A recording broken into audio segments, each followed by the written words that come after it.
Hi friends, ఇంట్లోనే పర్ఫెక్ట్గా వేరుశనగపప్పు పల్లి చిక్కీ ఎలా చేయాలో చూద్దాం. ఈ వీడియో పూర్తిగా చూడండి, అప్పుడే క్లియర్గా మీకు అర్థమవుతుంది. వీడియో స్కిప్ చేస్తూ చూస్తే అర్థం కాదు, కాబట్టి ఫుల్ వీడియో పూర్తిగా చూసి ఒకసారి మీరు కూడా ట్రై చేయండి.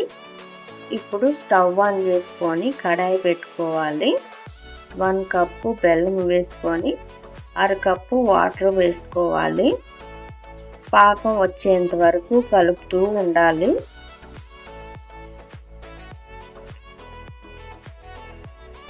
ఇలా పాకం వచ్చేంత వరకు కలుపుకొని ఒక ప్లేట్లో కొద్దిగా వాటర్ వేసుకొని ఈ పాకం కొంచెం దాంట్లోకి వేసి ఒకసారి కలిపి చూడాలి.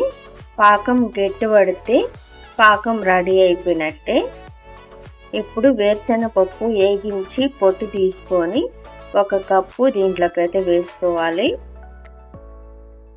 వేసి బాగా కలుపుకోవాలి.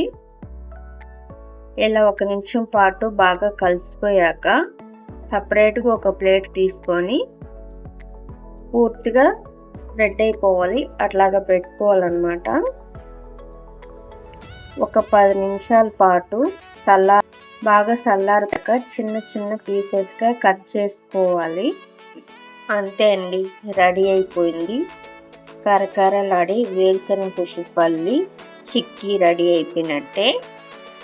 ఈ వీడియో మీకు ఎలా అనిపించిందో కామెంట్ చేయండి. మా వీడియోస్ మీకు నచ్చితే లైక్ చేసి షేర్ చేయండి.